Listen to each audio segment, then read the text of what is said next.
I'm not going to start with any easy questions. What would you do if you couldn't fail? I was vulnerable in the sense that I was just who I was. In my journey as an entrepreneur, I really found who I am as a human. I was much more emotionally available to everyone because I was much more balanced. Finding the grace and the humor in the balance of it all. Whatever happens in the gut happens in the brain, and whatever happens in the brain happens in the gut. Do you have a specific morning routine? I was able to sort of reset my nervous system by getting involved with the cold. Allow ourselves to have imperfection. Absolutely had mentors, absolutely 100% had coaches. A wake-up call to me that I could not try to be something I'm not. Seeing results of just isolating the breathing was having these tremendous impacts on my physiology. Work at a gratitude practice. What the hell am I doing? Can I really do this? Is this really worth it? 90+% of the decisions that we make today actually stem from fear. When was I proud of myself today? I think for me, it's really inspiring people to step out. And you don't have to step all the way out. Then there are these other moments of magic and joy. If we can just push into discomfort, we actually find that on the other end, there's a lot of benefit. What's your purpose? Nothing starts without a plan. Nothing ever goes to plan. I think we're going to see a new realm of healing that ultimately wasn't available to us. If we can bring a practice into our lives that helps us be more vulnerable. So much of entrepreneurship, I truly believe, to anybody on this call is grit. I got involved with Wim. I just love the guy. He's just a great human. When people are on the path, they shine. We so often convert things into flaws as opposed to strengths. We all deserve to be happy, healthy, and strong. I'm so thrilled that this content is getting out there, that you guys are promoting bold and vulnerable message and aspirations for people, because I hope that we can all really live that every day. Hey, this is Jessica. I'm Svetlana, and you're listening to the Bold and Vulnerable podcast, Where we aim to inspire others to live authentically through sharing the bold and vulnerable stories of peak performers across a variety of industries. Quick announcement, Errol and I will be leading a Wim Hof and yogic meditation retreat on Martha's Vineyard in Massachusetts, August 7th, 2019. Please check out the links in our show notes for details. Welcome to the Bold and Vulnerable podcast. Today we have Errol on with us. Errol is a loving husband and father of 3. He's the founder of Leader 193, a former Navy SEAL Platoon Commander, a former FBI Special Agent and SWAT operator, as well as a leader in the private sector in New York City and Washington, D.C. With over 20 years of experience in leading combat operations, international terrorism and criminal investigations, and business transactions, he provides his clients with a unique, unparalleled perspective on leadership. I'm so excited to have Errol with us today, as he interviewed me about a year ago for his podcast called Leadership in Technology. So quick plug, check out episode number 34, where I'm featured on Errol's podcast. But we actually met about 4 years ago when we were both speaking at an event. And Errol, you said something I would never forget. You said, life is a journey, not a destination. And that really stuck with me at that time in my life, when I was tending to rush through to get to the end result, and I wasn't thoroughly enjoying the process. So you really helped me to slow down and enjoy the present moment and feel the gratitude in those little moments of vulnerability, and to just sit with them instead of rushing through them. So thank you for that gift, and thank you for your service, and welcome to the podcast. We're thrilled to have you on with us today. Well, I'm excited to be here. Let's get vulnerable. Let's get vulnerable. Let's dive right in. I'm going to start with some deep stuff here. I want to go into your time as a Navy SEAL and Platoon Commander, and maybe you can give us some vulnerable moments from your time and what that taught you. Yeah, I mean, there's a lot. You could pick anything, but the most important thing about my time as a SEAL was that, well, not the most important thing, but I didn't start as a SEAL in the Navy. I really wanted to be. I went to the Naval Academy, and from there, based on your class rank, you pick what your service is. And they only had a limited number of slots for officers coming out of there, and I didn't get it. My class rank wasn't high enough. So I had to go to a ship first. And for somebody who wants to be a SEAL, going to a ship is like the worst nightmare. And, as we remember those those poignant moments in our lives. I had one of the instructors come up to me at the Naval Academy. He saw I was a little distressed, and he just asked me what's wrong. So I told him, and I said, I'm gonna have to pick one of these ships. And he said, well, what's on your mind? And I said, well, I don't even care. I said, I'm gonna pick one that barely goes out to sea. And he goes, consider this. He goes, you want to be out to sea as much as possible, because that way you can earn your qualifications and then you can make a lateral transfer to the SEAL teams. He said, that's your best way to get there. Be the best you can at this thing you don't want to do, and that'll get you there. And I said, okay, any recommendations? And he pointed me to a ship that was out to sea all the time. And that's the one I picked. And that stuck with me. So I did really well on that ship in a really short time. I got all my qualification. I was able to laterally transfer over to the SEAL teams, which is really hard to do from the fleet. So that's kind of how it started. So you started really to appreciate that. Most of what I do and preach today comes from my time in the SEAL teams, because I do believe it's a really good culture. We talk about holding people accountable. We talk about knowing what to expect, a predictable environment inside of a very unpredictable job. But we know what behavior is expected of you. You know what is expected of you operationally and tactically. So it's very clear. Lots of vulnerable moments. I'll give one leadership vulnerable moment, and then I'll tell you how my SEAL career ended. But, we do, as a young leader, you get insecure sometimes. And when we go through the house doing close quarters battle, right, everybody really kind of knows what to do. And for those listening don't know what that is, that's just when, the good guys go into a house like you see on the show, and they go through and they take care of the bad guys and they rescue the good guys and all that stuff, right? And it's going from room to room to room. And I would start saying, things like, okay, 2 people over there, 3 people over there, just micromanaging and directing. And afterwards, one of the guys came up to me and he said, do you think we don't know what to do in there? And that's the way a lot of people did it. A lot of officers ran. And I said, well, of course you know what to do. And he said, well, why do you feel like you need to tell us where to go each step of the way? And, I could have given a lot of answers, right? Like, oh, well, because I'm the guy in charge and I'm responsible for this, and that's the way these guys do it. But it was a moment in time for me, and I had a good enough relationship with that group, and this could have gone either way, but I went for it. I got vulnerable, and I said, because if I'm not telling everybody what to do, I'm not sure what good I am here, how I'm needed. And that was the truth, because as an officer, you stay back and direct, right? And in this case, you don't need to do that much direction. And he laughed, and I got real nervous, like, oh, I just did it. And he goes, man, he goes, we need you for other stuff. He goes, if we know how to do it and you trust us, let us do it. Let us just go in there and do it on our own without all this direction. And I was like, okay. And man, first of all, we were better in the house that way, because that's a better way to do it. And when I backed off and told the truth, I got so much more respect from the group. It was unbelievable. I had not anticipated this. It was just I just had decided to be honest at that moment, because I didn't know really where else to go. And, and that's, that was really a big moment that has stayed with me for a really long time. So that's a good vulnerable start, right? Yeah, I appreciate you telling that story and being able to recognize that you needed to speak that truth.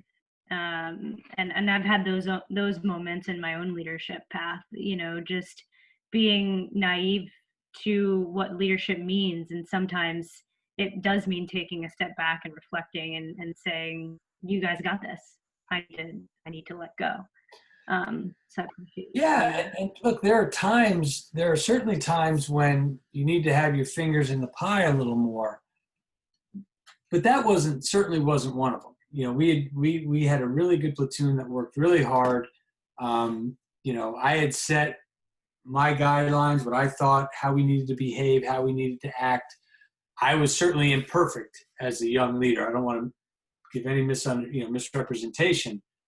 But I had that stuff pretty good, and it just it was a calling card for the rest of my leadership career. And now certainly a story I tell to my clients, and they appreciate it, because it's a hard thing to do, to say I don't think that I'm that important if I don't make myself heard. Because the answer might be, hey, you're not. then what do you do?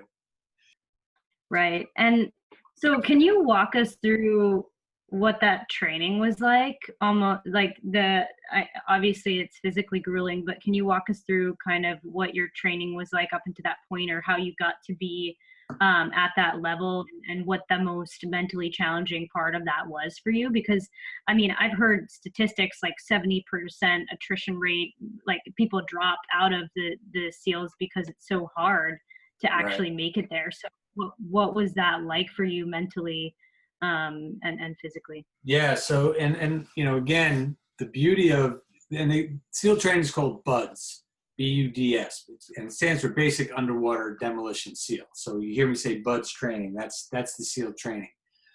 And the beauty of that training is, from a leadership aspect, it's run by your instructors are mostly enlisted people. And then if you're not familiar with the military structure, and you lead the enlisted folks who do, the work essentially, right? So, and, they report to us, right? They were referred to as sir, or by our, lieutenant, whatever our rank is.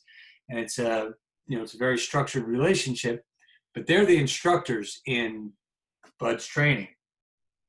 And so, they're screaming at you, doing everything they do, but calling you sir the whole time. It's an interesting dynamic. But everything you did at BUDS training, if something went wrong, they 100% of the time automatically went to the officer and blamed him. And now her. Now women are free to give it a try. And whether it's fair or unfair, their point was, you're in charge of these people. I don't care what that person was doing over there just now. That's your fault. Because what message were you sending to that person a week ago that made them think that they could do that now, right? So that was really oh my God, you're leading all the time. It's not just that second. And if that person's not there, that was a great point. What are you doing to make them think that that's even okay? So BUDS training is generally regarded as the world's most difficult military training. It's 6 months long, and there's a 70% attrition rate. 7 out of 10 will give it a try, don't make it.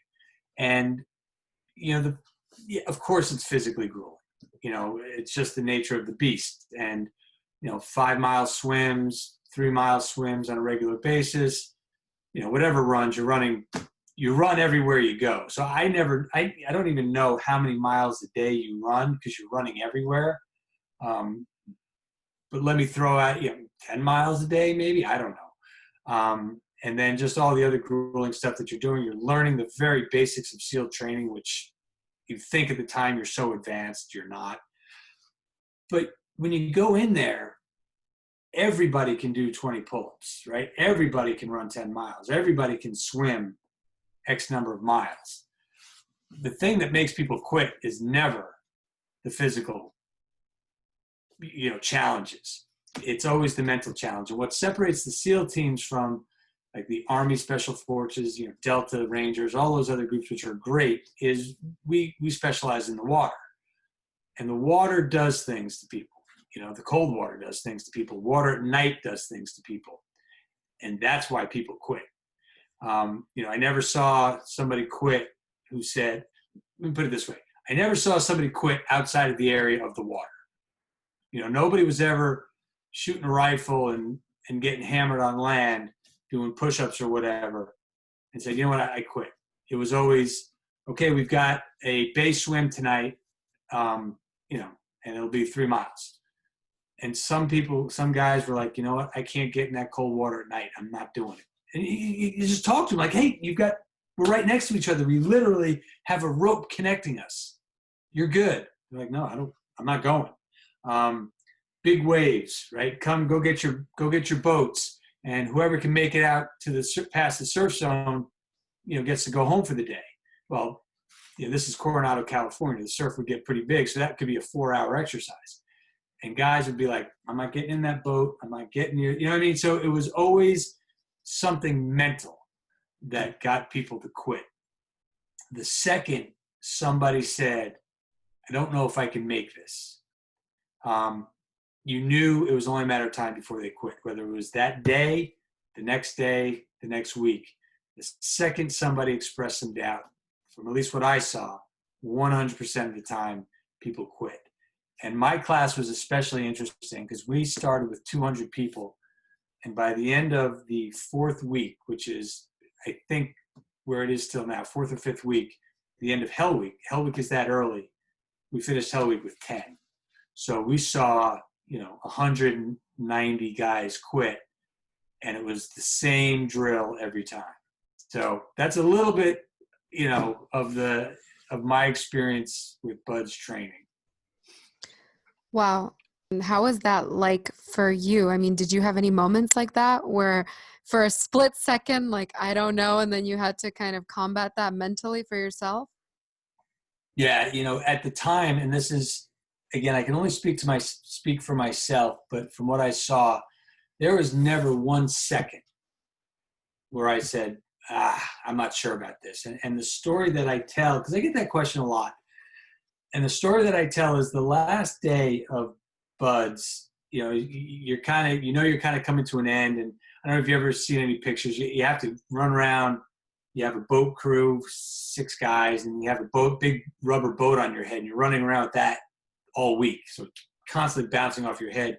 And when you quit, they make you ring a bell, and they line the helmets up under the belt. So, we're looking at well over 100 helmets, and they would walk us by it. It was kind of an emotional, like, hey, you guys made it, good job, but we're still going to, mess with you a bit. Well, anyway, I remember I had shin splints that were so bad that I was sure my legs were going to snap. That's how bad it hurt to walk. And I remember thinking to myself, well, if my legs snap, my legs snap, because that's just the way it is. And I'm sure they'll take care of me, but I'm not saying anything, and I'm not quitting. We do 50-meter underwater swims, and they teach you to get through that swim. It's really more about relaxing and all these things. And people pass out under the water, and, they got to get rescued. And I remember the underwater swim. I remember thinking to myself, I don't care what, I'm never coming up, so they can save me. I trust that they'll save me, but if I pass out, I pass out. So it was that type of attitude that at least I had to have, and that I had. Never one instance where I was like, I'm not sure about this.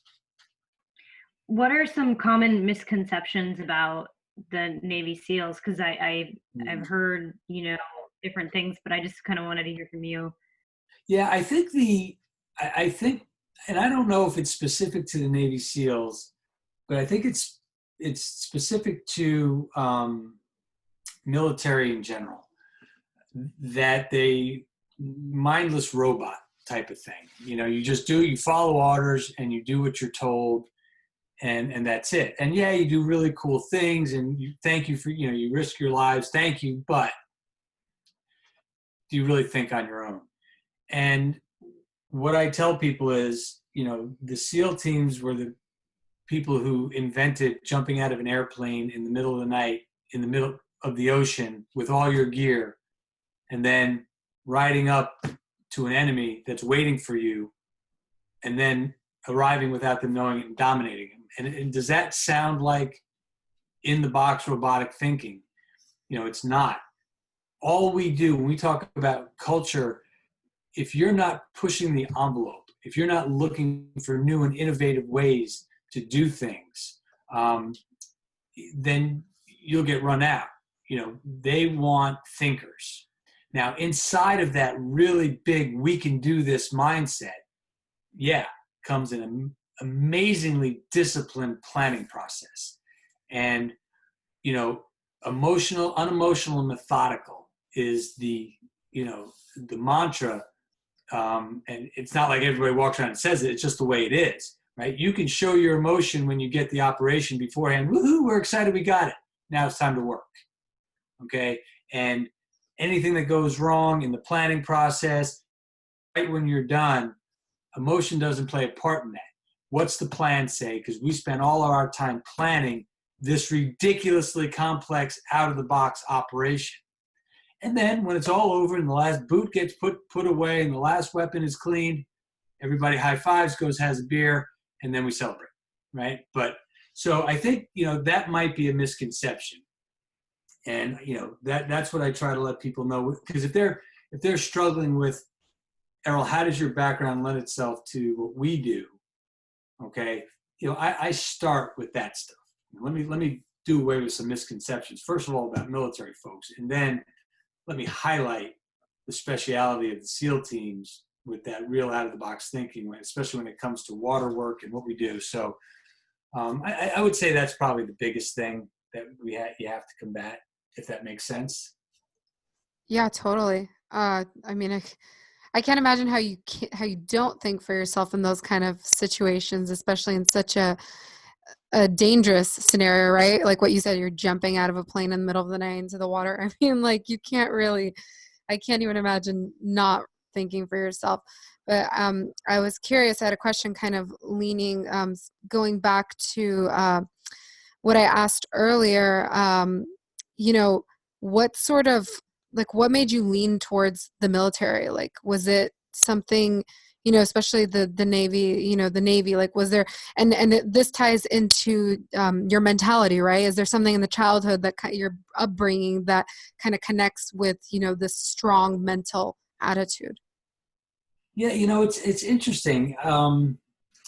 My father pushed leadership in a good way on me at a young age. Like most people, well, not like most people. I did athletics at a young age and all that stuff, and found myself, being the captain of the teams. And I remember at a very young age, and when I say young age, I'm thinking 6, 7 years old, where I was the captain of I played hockey at that age.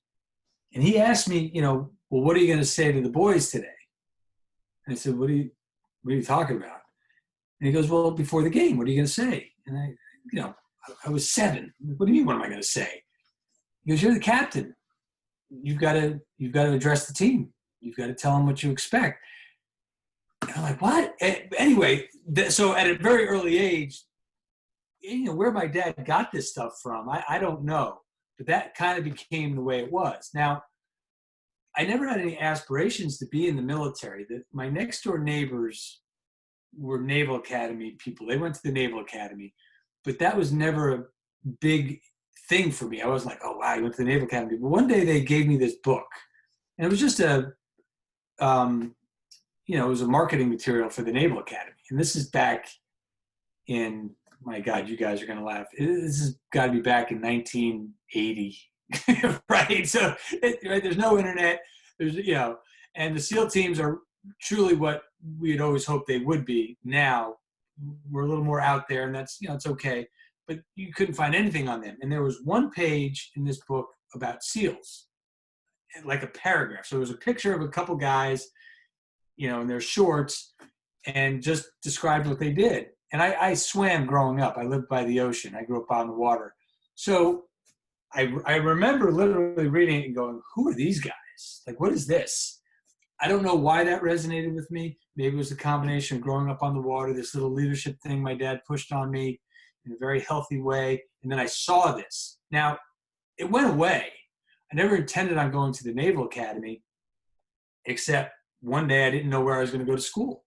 And I played lacrosse, and my coach asked me, or I said to my coach, I'm like, I don't know where I'm going to college. And he goes, where do you want to go? And the Naval Academy jumped into my head. That was the first time I had thought about the Naval Academy since I looked at that picture at whatever age I was. And then, sure enough, the coach came down. I got offered to go there, blah, blah, blah, and the rest is history.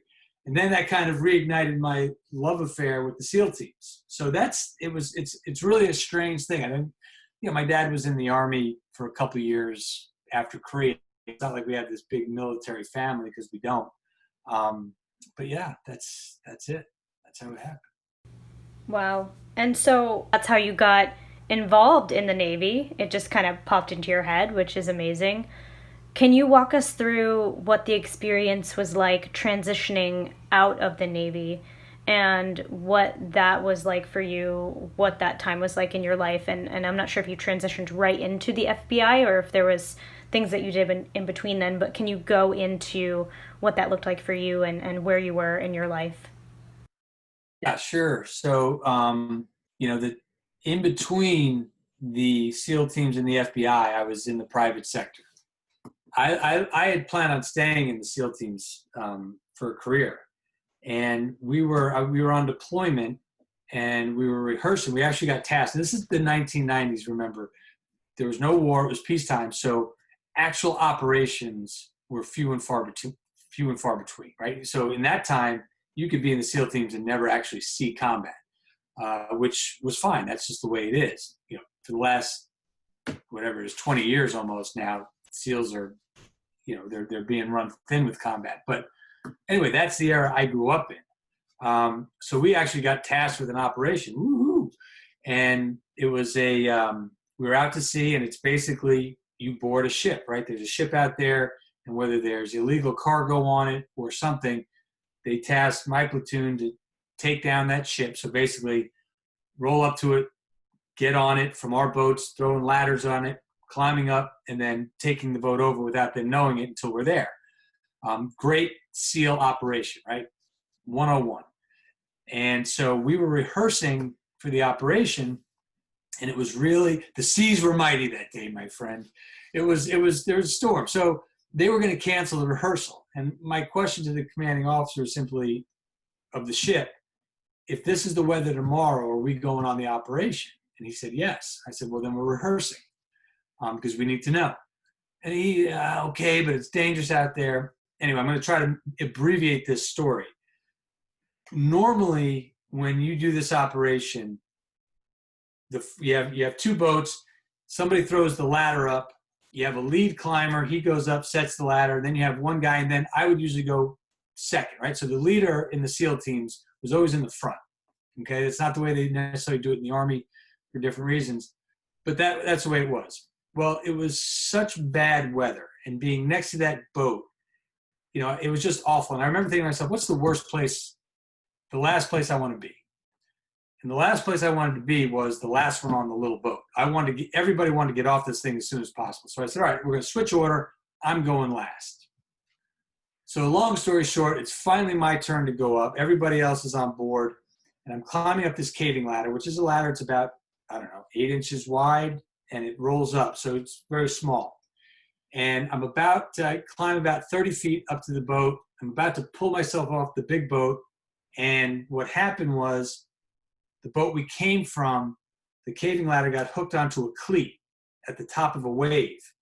And then as it was coming down, from the wave, the ladder wasn't going anywhere, and it snapped.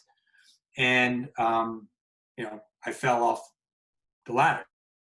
Anyway, so I fell 30 feet. And if you want to talk about a real moment in time, I thought, I was certain I was dead, because what I was sure was going to happen was I was going to fall in between the two boats. And then once that happens, you get sucked underneath the big boat into the big propeller and you get chopped up. And I was like, all right, well, that's what's going to happen. And there's no getting around it. So it was weird, because I'm proud of the fact that one of the last things I was thinking was, well, all right, go out like a leader, go out like a man. Don't yell and scream and flail. Just fall back, relax, just get it done with. And I did. And that thing about your life flashing before your eyes, that's real. That happens. And the other good thing that I took away from was, generally speaking, I was like, hey, thumbs up, good life. You did a good job. You made a lot of mistakes, but generally speaking, you had fun, tried hard. I would probably do a couple things differently, but I can live with it. And that's ultimately probably what saved my life, because what happened was I just relaxed, and I was thinking, and even if I fell into the boat we were in, the smaller boats are full of antennas and just places to impale yourself. So even then I was like, there's no place I can land where I can live. I landed on the one spot on the boat that didn't have an antenna or something that could impale me. And I just landed nicely on my back. and I got punched up again. I went back into the air, and I realized, oh my God, I'm alive. But I saw that my arm was dangling. So what happened was my arm fell off the side of the boat and it snapped in half. And so I went back up, and this is where training kicks in. You know, you hear about training, it just kicks in. Well, I realized I was alive. And we wear, every time we operate in water like that, we wear small life belts that are inflatable with a CO2 cartridge. And I remember thinking to myself, I might have a chance here. And if I go into the water, don't die trying to swim because your arm is broken. You can't do it. Die trying to find your CO2 cartridge and then hope the cavalry comes and gets you. Well, I landed back in the boat. It was unbelievable. So anyway, that's the long story of what happened to me. And what happened was I all the nerves in my arm exploded, and so I didn't have function in my hand, and I had a real bad post-concussion, also from another couple falls that I took. And if we can get vulnerable, the doctors, said, look, you're in bad shape. We don't know how well you're going to recover, if at all, but we'll let you stay in. Okay, there's administrative jobs that are required in the SEAL teams. I was getting to be senior anyway. And I just said, it's not where I'm best served. So I'm not going to stay in under those circumstances. The real reason was, I may have still left, but I was in a marriage at that point that was so bad. I won't get into that, but it was so toxic that my ex-wife was using my love of the SEAL teams against me. So we would get into a fight, and she would call the command and say awful things about me, and I would have to continue to answer for this. And this is not about saying she was terrible or anything like that. We were young, and it was what it was, but that's what happened. And then your reputation starts to get stripped away. So the combination of just some real depression about what happened to me in this terrible marriage situation, and what it was doing to my reputation, I just kind of said, I'm going to leave. I have to leave because I can't, I'm no good anymore right now. So I left kind of under those terms. It was a dark cloud. I got semi-addicted to painkillers from the injury, because they just feed you that stuff, and it's good. We're getting more awareness around that now, and I was able to get past it, but it was just a dark time. And to be honest with you, did I chicken out? No. Could I have faced it? Maybe. Could I have faced it better, more professionally? Definitely. It's a time in my life that I wish I could do over, but I'm not sure I wouldn't have left anyway. So that's my transition out of the SEAL teams. I bet you that's not what you were expecting to hear. No, definitely not. But I'm like, you're never going to have me on this show again. So nonchalantly, like, no, definitely not, man, your arm dangling, that vision, like, oh my God. Oh, wow. When I got that visual, I cringed. I got like goosebumps, like, oh my God. Oh my God. But when you said your life flashed before your eyes, yeah. What did you see something specific? Gosh, it's been so long, and you would think that those memories would be ingrained in my head, but they're not. I do just remember flashes of childhood and growing up, right? And I remember, seeing my dad. This is the first time I've talked about this. I remember seeing my dad, and then I remember a quick overview of my time in the SEAL teams, right? Because I made a lot of mistakes as a young leader, but I had a good reputation. People liked me. They knew that I was committed to being a leader and a good SEAL. I just, we can talk about emotions and emotional control. I was overly emotional, and I made bad decisions sometimes outside of actual operating that got me in trouble. But those were some of the things that stand out, right? The quick childhood. I had a very special relationship with my dad. He's since passed, but I saw him. And then again, that just kind of that quick flick of life, SEAL teams, thumbs up. not bad. You know what I mean? So yeah, that's the way it went. And it felt like it took forever. I can tell you that as well. It was like I was up there for a million years. But obviously I wasn't. Yeah, thank you for sharing that, of course. And I mean, 30 feet is a pretty long distance to fall, and to fall backwards. So, it's no joke. it was no joke. I remember I was in New Zealand last March, and I was jumping off this 40-foot cliff. So it was around within 10 feet of the same height. Yeah. And I almost couldn't do it. Like wanting to do it, and I couldn't do it. So I can't imagine not wanting to do that and have that happen to you. Yeah, it's just, it's weird. It's not something you ever really expect would happen. You know what I mean? I've never, like, of all the contingencies, when I talk about the really detailed planning we do, and there's contingencies for everything. I've never heard a contingency up to that point of, okay, what happens if the ladder smashes? Just, plan for it. But I will tell you that somebody told me, and I went through, we're going to talk about Wim Hof, but oddly enough, I went through the Wim Hof Instructor's course with another SEAL who I went to school with. It was really awesome. And I had asked him, did you ever hear about the rule of three? If you have three things go wrong, the third one is somebody dies. He's like, no. I'm like, okay. Because I didn't know if that was a SEAL-wide thing or I had just heard it, but somebody in a position of, influence and mentorship had said to me, look, Errol, if you get to the third thing that goes wrong, serious thing that goes wrong on an operation, that means somebody's dying. So you need to start considering on the second thing that goes wrong, canceling an operation. And that's a big deal when you say abort, right? That's a big deal. So on this particular operation, like I said, there's two boats. At one point, the communications went down. Okay, and that's a big deal, right? You don't have communications, and the communications back then weren't as sophisticated and as good as they are now. So your radio would go down a lot. So in my mind, I'm like, okay, but you have a contingency for that. We know what we're going to do. But in my mind, I'm like, that's one big thing. No communications is a big thing. And then we got him back working again. The second thing was the first boat, the guy who was throwing up the ladder with a big pole, the pole broke. And so I'm like, that's two.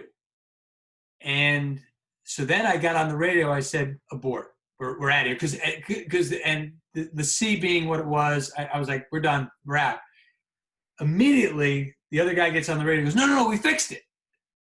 So I'm like, is that three? Is that 2.5? Where am I on this thing? So like, I'm on the, like, where am I in the 2 and 3? And it was kind of weird because I was kind of in the middle, right? I almost got killed. So it wasn't really 3. It was 2.5, 2 3/4. And I'm not really sure why I brought that up. But I always just think that's a funny thing because, right, third one will get you killed. Where was I? Was I at 2? Was I at 3? I don't know what it is. So anyway, that's that. Checking yourself out. Right, exactly. So you mentioned how you got out of the SEALs. And so how did you transition into the FBI? And maybe we can go into some quick stories there. Yeah. Just, how that experience was for you, how you got into that, and how, another mentally stimulating role, right? You're going from Navy SEALs to FBI SWAT, Yeah, for sure. So I got out, I ended up getting a divorce and really licking my wounds. And you want to talk about a time in your life where you can start making some bad decisions. That was it. I moved home, the whole thing, right? Just tail between my legs, from on top of the world to, what felt like underneath it. And it was a good lesson for me because, and I tell clients this if it comes up, we start defining who we are. And, my point to them now is when you define who you are, ask yourself if it can be taken away. Can they take what you just said away from you? So I was Errol Doebler, Navy SEAL. Well, no, I wasn't. Not anymore. Now, who am I? So, and I could talk on that for hours, which I won't. But that was the struggle that I had, right? Who am I? I didn't know what to do. What job was I going to do? So I had a good friend. He said, look, Errol, you need to get into sales, right? You're a nice guy. People generally like you. You can talk to people. You can make money. You have some flexibility. I know, you can't be held down. So that's what I recommend. And then I said, all right, well, what kind of sales? He said, go into copier sales. I'm like, copier sales? He said, yep. He goes, first of all, you can make some money. He said, but second of all, it's the Vietnam of sales. You can sell a copier, you can sell anything, and that'll be your next career. And he said, third of all, they'll take anybody. So he said, you apply for a job as a salesman for a copier company, they're going to take you. So you're going to get a job. And that's what I did. I held my nose and I became a copier salesman. But a funny thing happened on the way to the show. I turned out to really like it.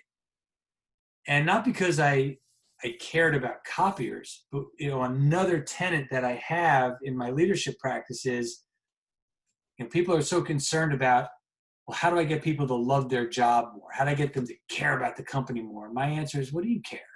What do you care if they love their job? What do you care if they love the company? And they're like, well, Errol, what do you mean? I said, what you need to, because you don't have control over that. People need a job. They'll take a job that they hate because they need to make money. You can't make them love something they don't love. So what do? So I said, what you make them love is the environment, because that's what you have a leader has total control over. And that, to my point, is I love that job because I had another great leader there in the private sector who made the environment good. It was predictable. It was expected of us. And because of that, we knew what was expected of us, how we were supposed to behave, how were we supposed to sell. Then people respected each other. There was success. Then people started celebrating that success. And then you go out to happy hours. Then you had fun. Then you started really caring about people on an individual level. And then when somebody asked you what you did, and you said, I sell copiers, and they go, oh, I found myself saying, yeah, but you know what? I work for this really cool company. It's really good. And that's what people are trying to reverse. They want people to say, I work for this really cool company. No. The environment on a job that I couldn't have cared less about made me want to defend the company. So that's where I was, selling copiers. And then, again, this is back in the late 90s, early 2000s, where software sales was the new big thing, right? This is just brand new. So everybody wanted a software job. So I got one, and then I bounced around a little bit. But then 9/11 happened. And I was actually in the city on 9/11. I had a meeting downtown with a big client, and we were going to get this deal, and 9/11 happens, and I lost my brother-in-law that day. My sister lost her husband. It was just if you were anywhere on 9/11, but we were in the city, and we experienced personal loss on that. And then, like most companies after that 9/11, they did a bunch of layoffs. And I was the new guy at this new company. So I was, the first to go. It was nobody's fault. It's just what happened.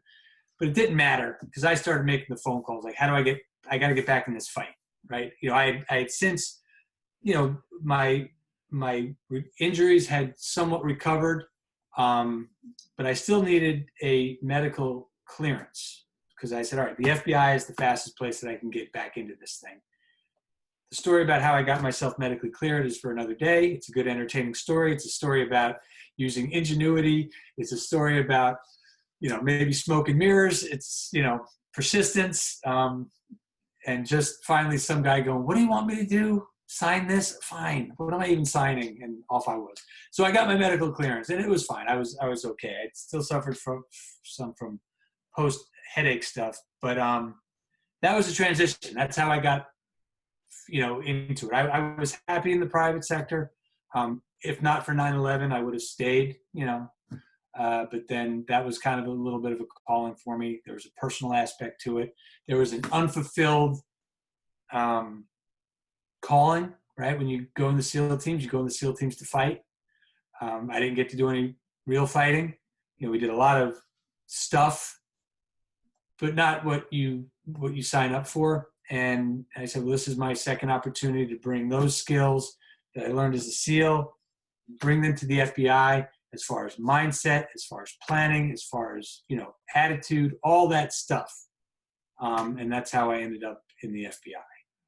Are you allowed to disclose, you know, any pieces of, you know, your experience with the FBI and maybe a circumstance that, I mean, feel free if you're able to share a crazy story about your time there.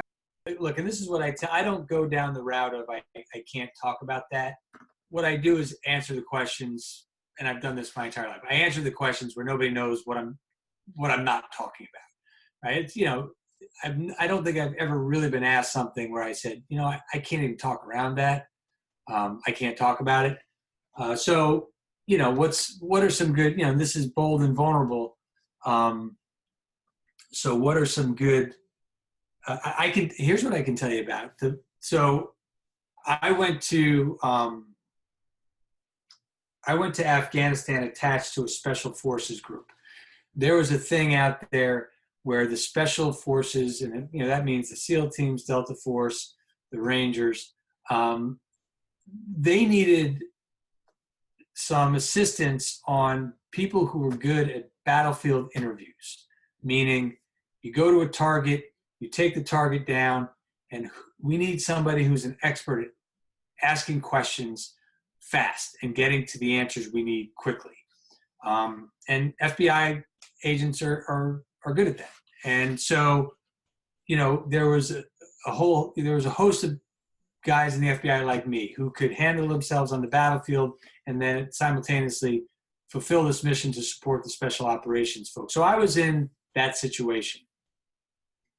And, you know, you spend, you know, now I'm older, right? I'm that much removed from the SEAL teams, but the memories are still with me. The philosophies, the attitude is still with me. And now I'm going in Afghanistan to see real combat. So you start to have now the more mature thoughts about playing this out. How am I going to react? You know, blah, blah, blah, blah, blah, all that stuff. And one of the things that I like to focus on in my practice is the understanding of emotions, the identification of emotions, because emotions drive actions, right?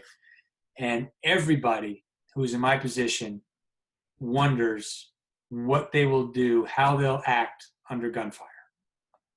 100%. It's just something that you will never know how you'll do until you do it, and it's something you always question yourself. So that's, when I left the SEAL teams, that was one of the things, one of those unfulfilled things, right? I never knew how I would measure up when the rubber met the road, right? And that's an unfulfilling place to be. So now here I was.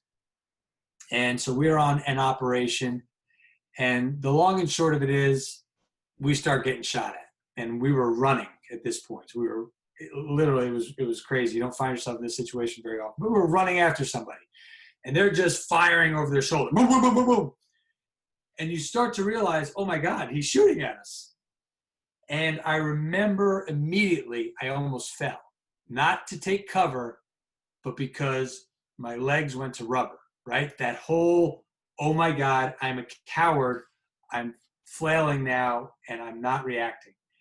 And it's weird what was happening in my brain because it was operating so fast. I was literally going through that. Like, oh my God, you're actually a coward and you're going to fall because you're so afraid.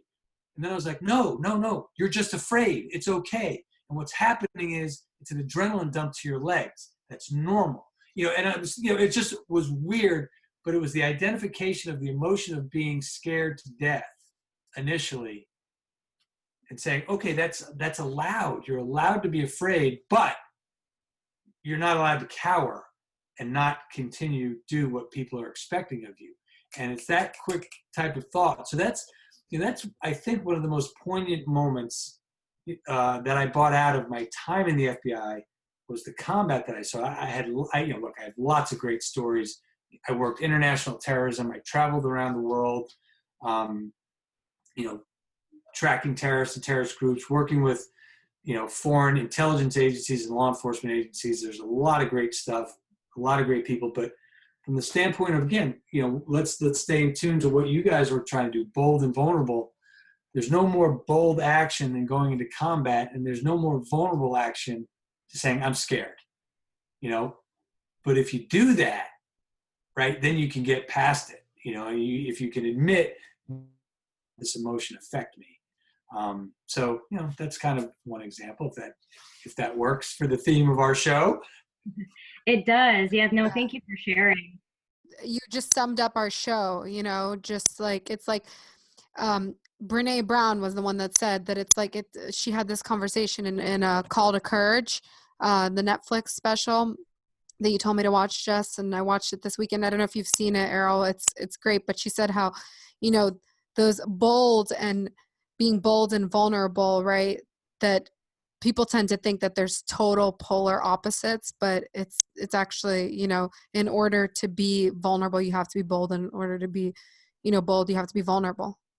Yeah. And I didn't hear whose Netflix special you were talking about. Brene Brown, The Call to Courage. Oh, I'm not even familiar with her. I'll check it out. Brene Brown. Yeah, Brene Brown.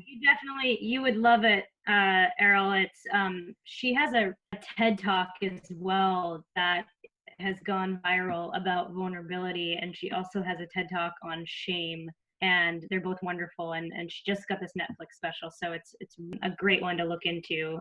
I think it's called Call to Courage. Yeah, it's called The Call to Courage. Yeah. I may have seen her TED Talk, but I'm definitely going to check it out.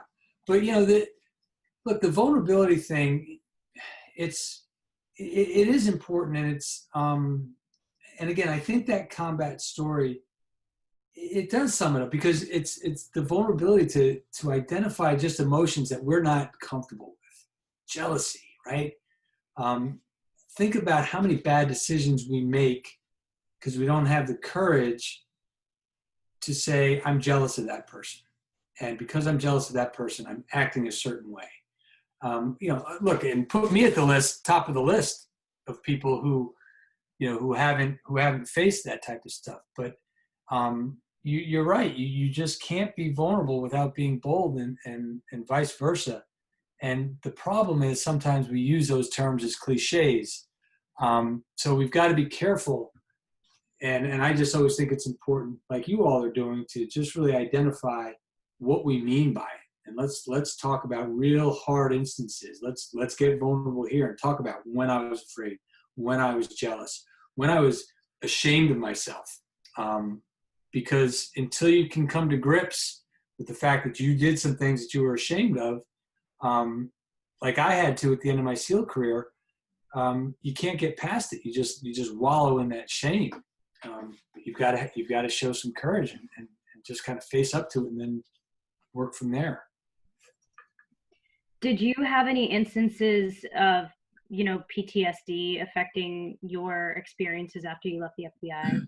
Yeah. So great segue into Wim Hof. Yes and no.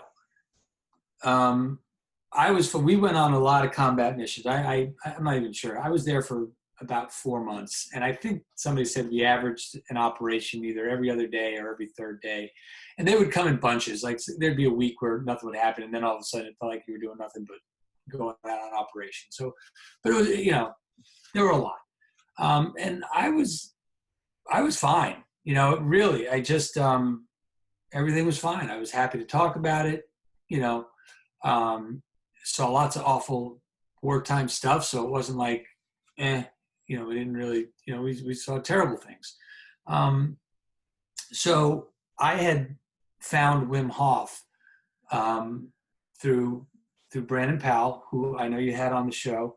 And he's a kind of a Wim Hof mentor of mine. And he was participating in that event that you were talking about where we met.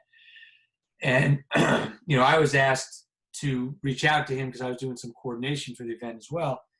And when I had never heard of Wim Hof, I had never heard of any of this. So when I looked up Brandon, I saw the video and it's him getting into a bucket of ice. And I'm like, what is this? Right? It was kind of like that SEAL thing I had when I was, 12. And I'm like, who are these guys? And I'm like, what is this? It just immediately spoke to me. And Brandon's a very dynamic guy. You know him, and he's easy to want to listen to and follow. So I asked him about it. I think that day I ordered the 10-week course and then just went on to do that, was at the event, got to see it firsthand from a professional Brandon and the other guy he bought in. Gosh, I can't remember his name. I feel terrible. His name is Luke. Luke, right? Luke's from Long Island. He's from like a couple towns over from me. We stay in touch on Instagram, and now I'm embarrassed that I forgot his name. But anyway, and then went and got my certificate. So fast forward, my certification rather, to be an instructor. So fast forward, I am I'm going to see a client for my leadership consulting work, and I'm in Philadelphia, and I'm there a little early, and so I stuck into a coffee shop, and I'm gonna read, kill some time, and I've got one of Simon Sinek's books, and it's Leaders Eat Last, and so the opening chapter is talking about this pilot and his time in combat, and of course the amazing thing he's doing, and he's telling the story, or Simon Sinek is telling the story through him about how he was supporting a special forces ground operation, and I was like, oh wow, I was on those ground operations, and he's describing the canyons on either side that the special operations group is walking in, and how the cloud cover is on top of it and you can't see it, and he's going in to describe it more and more. And I'm thinking to myself, I think I know where they're talking about. And then he's talking about how he's got to dive underneath and support them with fire support because they've gotten ambushed. And, I've been in that situation where we need to call in fire support. So it's all resonating. Like, oh, I think I know what he's talking about. I think I might even know where he's talking about. Yeah, that's a tough situation those guys are in. And the next thing I know, I'm looking down at my paper, the book, and it's soaking wet.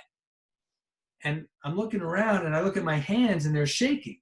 I'm sweating all over the book. My hands are shaking. And I go, oh my God, I'm having a panic attack.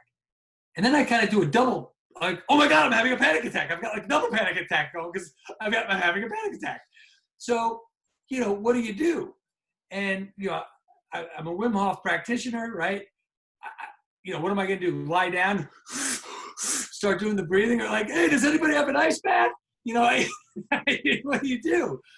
So what I realized was, I'm like, okay, I'm in theory supposed to have control over this. I went to, this is my nervous system pumping adrenaline in my body. This is what a panic attack is. And physiologically, I know what that is. This is fight or flight. And I'm supposed to be in control of this, right? So I immediately went to the principles of Wim Hof and what it's supposed to do. And all I did was sit there, understand that this is under my control. I took one very calm, deep breath, and it ended. The moral to the story is, did I have any PTSD incidents after all of that? I would say that's an incident, but I haven't had anything since, and I don't care that that was an incident, because now I have this comfort of I'm in control of that. If I'm having trouble dealing with something, sure, maybe I need to go talk to somebody about it, but I won't be stifled by these panic attacks. I won't become depressed because of these things, because I'm not understanding what's happening to my body when these panic attacks happen, and then it's just sitting there and the inflammation is building up. And now that's the number one cause of depression, and that's what our veterans are going through. Okay, and instead they're getting put on the medication. Look, nothing's happened since. I talked to my wife. I'm like, do I need to do something about this? And we just collectively said, let's keep an eye on it. But we both agreed, you're good from the standpoint of dealing with it, from a physiological standpoint, and now an emotional standpoint. There's been nothing since. So, that's the story I tell when you become a Wim Hof instructor. They say, look, you've got to find something that you can share that lets people know you believe in this method. And that's the story I tell. I don't know if it's powerful or not. I don't know if it resonates with people or not, but that's the best I've got. And it's true. And I think it's real. I haven't gotten the opportunity to reach out to these places that work with veterans and say, you all need to look at this. Let me help. I'll get there, right? Right now, I've got to make my time keeping my business afloat and getting it, continuing to grow it. But I'll get there, because that's something you hopefully do on the arm, right? Pro bono. That's what you want to do for our folks. So yeah, that's Wim Hof and PTSD. I was just imagining you at Starbucks jumping over the counter and like moving everyone out of the way and filling up a bin with water and dumping ice in it and jumping in there and taking your own little ice bath in the middle of Starbucks. It's like, don't mind me, I'm taking my ice plunge. It's literally, those are the things that went through my head. I'm like, is there an ice bath? No, there's not an ice bath. Let me, you're too gross. You know what I mean? The funny thing, the thing that gets a laugh out of people, and I'm glad, is the double panic attack, right? I had a panic attack that I'm having a panic attack. Like, oh my God, I'm having a panic attack. So. Oh my gosh. Well, I wanted to tell a quick story too, because I know you mentioned Brandon, and you and I kind of both got introduced to the Wim Hof method at that time. And it's something I know you became so passionate about that you signed up for that course and went through the course. And now you're, instructing people on the Wim Hof method. And so for my experience, I learned it from Brandon and then started to implement it into my morning routine. But then a year went by and we went to another event together where you were speaking and you were leading us through the Wim Hof experience for a high performance summit. And I wanted to share with you, we were in Denver, Colorado, or we weren't in Denver, we were in Breckenridge, Colorado. And Breckenridge. It was, we were up in the mountains. It was 10,000 feet or above, and you could barely breathe up there. You needed to stay hydrated. And it was the first time that I had taken that practice to the next level, in so much as actually going out into nature. And I'll never forget, you leading us through the experience outside. And it was the first time that I actually plunged into an ice cold river where, we broke the ice of the river and then got in. It was the coldest plunge that I'd ever done. And you led everyone through that. I mean, and it was, 50 plus people. So I just appreciated your expertise and really, really becoming not just somebody because you were already leading, like you already had your business leader 193 and you were already doing executive coaching, executive leading, but this was just a whole new level.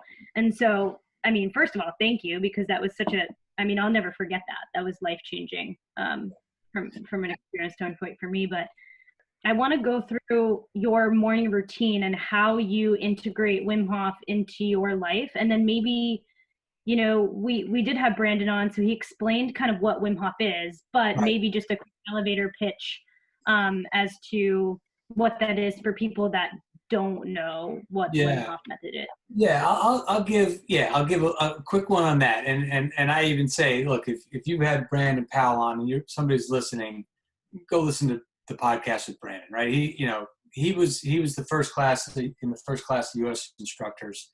And, he's one of those people. So you learn about it from him. But what I will say is this. There's a couple of things. We exercise. We eat right. We might even meditate. Okay? And those are all good things that we need to do. But what are we still missing? We're missing the work on the inside. And I don't mean our spirit and our heart. I mean physiologically, our organs, our veins, our arteries, the things that are pumping our blood. We're not working those out, okay? We're not flushing the body of the inflammation, right? Our blood is not flowing properly because our veins are not strong enough. Our organs are not moving around. They're not getting massaged because we're stagnant, okay? The breathing, the heavy breathing acts like a massage for your organs, right? Keeps them fresh, keeps them doing what they're supposed to be doing. The cold exposure, it conditions the inside of our body to literally adapt to the circumstances that we're undertaking, whether it be a virus inside our body. Right now, we overreact. Our body overreacts. We're down for a week because we've got a flu bug. It shouldn't be that way. Okay, you could feel a little sick, but our immune systems are overactive.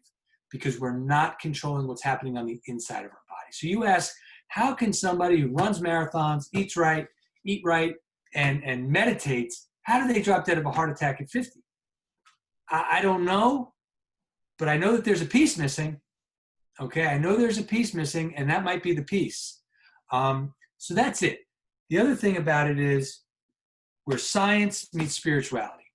If you get into this thing because you're like, well, I want the physiological benefits, I want to reduce the inflammation, I want to combat these diseases, you're going to find the spiritual part somewhere. They're just going to match. And if you're into it for the spirituality, which a lot of people are, you're going to meet the science, and you're both going to appreciate each other. So that is, that's my kind of elevator pitch on Wim Hof method. That's a little unique, but so what am I supposed to be talking about now? Your morning routine. Oh, my morning routine. Okay, so that's it. So. No, I loved your pitch on it though, too, because I think that it's true. Some people are more on that spiritual side, and they say, oh, I kind of like where this is going, but then they meet that science and they're like, whoa, this was missing. And then some people are completely opposite. I'm doing this just for the science because it's proven and these are the results. And then they get more into that spiritual side of things. And it's just a beautiful thing, and nobody fights it because you're there naturally. And I use the Wim Hof method in my leadership practice now. You know, again, emotions, behavioral guidelines, planning, all of that can be practiced. And look, I'm in a very unique situation right now. Okay, I left the FBI because I was not happy with some of the things that I was seeing there. Right, and that, you know, again, that's for another day. But there comes a time when you have to start looking at yourself saying, is this who I am and what I want to be a part of? Is this what I stand for? And it's, you know, and my answer was no. I either accept it and stop complaining about it, you know, because I can't do anything about it, and just endure it, or I leave. So I left. So understand, when I left, I have a wife and I have 2 young kids under the age of 3. That's a plunge, okay? My wife was behind it 100%. She was working at the time. And then we have another child, and now here we are, right? So I have to find my hours. And the idea that after the kids go to bed, I'll do a couple extra hours of work is nonsense, because you're just exhausted. You can't do any work. I can't. So where do you find your hours? Well, now I wake up at 4:30.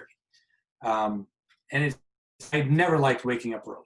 I wish I had this thing where, you know, seize the day, you know, early bird get. I don't. I would rather wake up at 9 a.m. You know, I just would. I enjoy the nighttime, but this is what it is. So it's tough to get up at 4:30, no matter what time you go to bed. And I go to bed pretty early. So I get up. There's only so much discipline that I'm able to exhibit regularly. So I give myself a break. What do I need to do? Okay. If I can, my go-tos are breathing, ice bath. And then by that time, if I can get a little bit of work done, I get a little bit of work done. And then the kids are up, and now I've got to do my part as a dad to get the kids ready for, you know, help my wife get the kids ready for school and play that part. That's a couple hours, right? Because they're up, whatever time they get up, they get up. And then you're back to work. I don't really like working out in the morning. It's not for me. And when I do, I love it. So I recommend it. It's just something that I don't like waking up early, and B, ugh. So the breathing is good for me. Now, sometimes I don't have time. Now the adage goes, look, when you don't have time to breathe longer. I believe in that. I get it. You're so stressed. So I've got to be in tune with that. Am I just want to get to work and I'm being frantic? If that's the case, then I do follow my own advice. I stay longer and I breathe because I really need to get centered. The breathing, the meditative part, man, when I do that, it's great. But sometimes I just have to wake up and get to work. I've got too much to do. So I don't breathe. I don't get in the cold. It's just the way it is. You just, You have to make do. And then the rest of the time for the ice bath, and then get on with it. That gets me just fine. You know, sometimes there's some stretching in with the breathing. I've kind of gone away from that just for time reasons. Right? I can't do breathing, meditation, stretching / yoga, ice bath. I just don't have the time. Some people do. The day I have that time, I will do that. But I try to get one of those things in. It is really the only way for me to start the day. I do this intermittent fasting, so I don't, you know, I have a cup of coffee when I wake up. So I don't really go into, you know, the vitamins and the smoothies and stuff. I do that later in the day, right? I'm a big proponent of good smoothies with all the good stuff in it and the superfoods. I don't do it when I wake up just because I do the fasting. You know, I don't know if I do it. I do it because smart people say do it. So that's it. You know, I wish it was more inspiring, but what I really want, I think it's important to let people know sometimes you have to give yourself a break. Sometimes you have to pick and choose. Sometimes you just have to do the best you can with what you have. And sometimes it goes sideways a little bit. But if you have those general guidelines, and look, there's been times where I said, all right, look, this morning I just have to get up and work. I've got too much to do. I'm good with that. It makes sense. And then you find yourself for 3 days. The good news about a good habit is it'll start talking to you. Because if I just start getting lazy and say, all right, I'm just going to get up early and work, by that 3rd day, something's wrong. And my wife will say to me, you haven't been breathing, have you? You haven't gotten, have you? And I used to get mad at her for saying that. Like, what are you saying? I'm acting like a jerk. You know what I mean? Like, stop calling me out. But it's, you know, it's the truth. And it'll start to speak to you.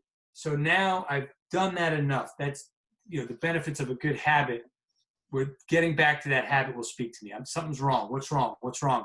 I haven't breathed in 2 days. I haven't been in an ice bath in 4 days. Get yourself straight. Get back to where you need to be. That's how you're at your best. So those are kind of my things. I know less than inspiring, but it's the truth.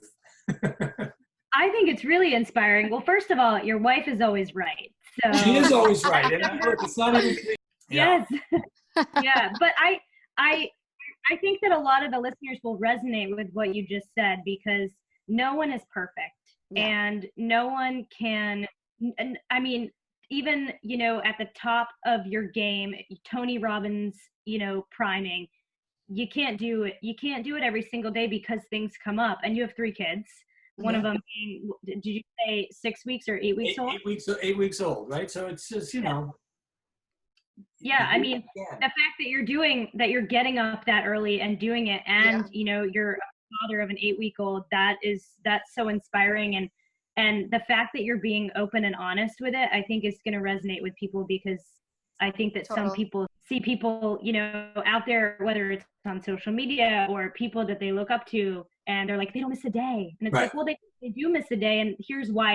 And actually it might be important. And like you mentioned, if it's a good habit, it will keep biting at you. It'll keep biting at you.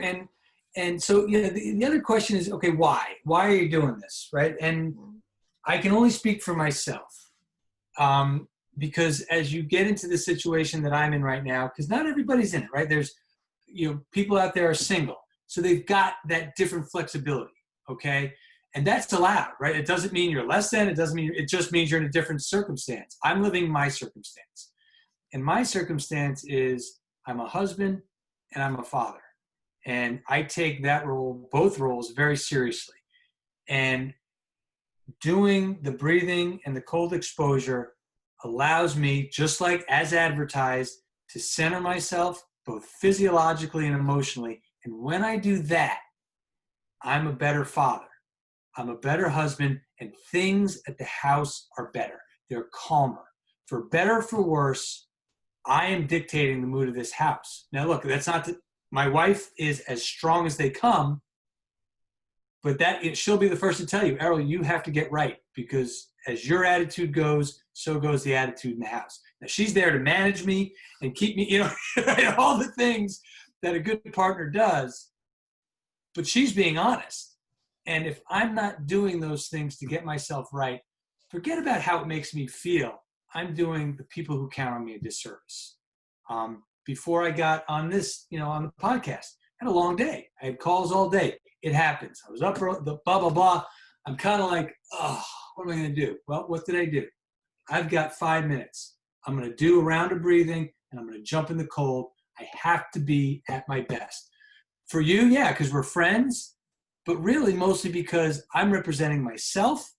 And because I represent myself, if I come off bad, I'm misrepresenting my family. And those are the things, right? So that's my thing right now. Everybody will have their thing. But, people ask, why that? That's why. That's why Errol Doebler does those things, because I become a better version of myself after I do those two things. Yeah. Yeah, I love that. And again, like, I love how honest you are. It's like what you said, you miss a couple of days and it just happens. It's life, right? Like, I've had the same thing recently myself, where for the last couple of weeks, like I have a routine in the morning and it got my routine got messed up, and I just noticed, I'm not being my best self. And I had to have a conversation with my boyfriend, and I was like, look, I'm not being I'm being crazy. And it's because my routine's messed up. I have these things that I do in the morning, like breathing as well. I do breathing and my meditation and just things that give me that clarity and that anchors me, centers me. And if I don't do that, it's like, I have a very similar thing where it's like about 3 days and then I start to lose my mind. And my boyfriend's like, did you meditate today? Like, did you? Yeah, right. People, and that's a good thing. The fact that people will notice is a good thing, right? That means it's working. But it's just, I think that there's a misnomer. Everybody thinks it takes discipline, right, to go exercise, right? You got to work out. Wow, you're so disciplined. Well, guess what? It takes discipline to do anything. that's not just sitting on the couch, right? So I'd argue it takes discipline to just sit on the couch too. I mean, it's hard to just sit on the couch all day. That's true. That takes harder for some, maybe. I might be able to do that if you really let me. But it all takes a measure of discipline. How hard can breathing be? Well, it takes time out of my day. That's how hard it can be. Right? That's it. That's the only answer. So yeah, it's good to have, when you get that habit, you'll be able to come back to it. And so, right, the beginning is hard, just like anything else. But if it's important to you, you'll do it, So a couple last questions, just some fun ones. I know, Jess, you've been asking a couple, but before, I know you've been so courteous with your time. So any books that you're reading right now that you can recommend to our listeners and to us as well? And second question is just, something fun, like what's something that people would be surprised to learn about you? Yes. So yes, I do have a book to recommend. And the reason is because I just gave it to my wife and she said, why have you not given me this book sooner? And the book is called The War of Art, not The Art of War by Sun Tzu, War of Art by Pressfield.